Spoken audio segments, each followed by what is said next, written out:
Praise the Lord. Greetings in the name of the Lord. Today's God's word. దేవుడు ఈరోజు మనతో ఒక ప్రాముఖ్యమైన మాటతో దేవుడు మనల్ని దర్శిస్తున్నాడు. ప్రతిరోజు ఆయన ఒక మాటతో మనల్ని దర్శిస్తాడు.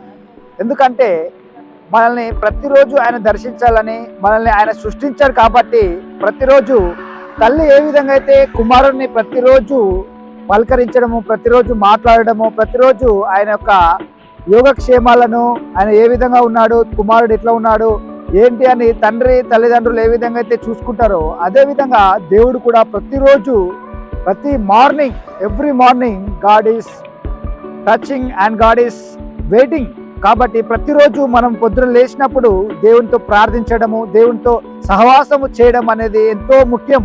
ఎందుకంటే దేవుడు మన కొరకు వేచి ఉన్నాడు. ప్రతిరోజు దేవుడు వెయిట్ చేస్తున్నాడు.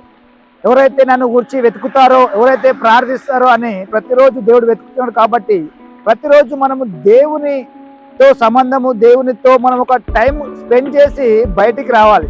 మళ్ళీ పడుకునేటప్పుడు కూడా దేవుడితో ప్రార్థన చేసి మనం పడుకున్నట్లయితే దేవుడు మనల్ని దర్శనాల ద్వారా, కళల ద్వారా దర్శించి మన ఫ్యూచర్ ఏంటో, మనం ఏం చేయబోతున్నామో, ఆయన మన ప్రణాళిక ఏంటో ప్రతి ఒక్కటి మనకు తెలియపరుస్తాడు. కాబట్టి దేవుడు మనల్ని మరలా ఈ విధంగా ఈరోజు మరలా మనల్ని దేవుడు జ్ఞాపకం చేసుకుంటున్నాడు అని ఈ వాక్యముతో దేవుడు మనల్ని బలపరుస్తున్నాడు. Thank you. God bless you.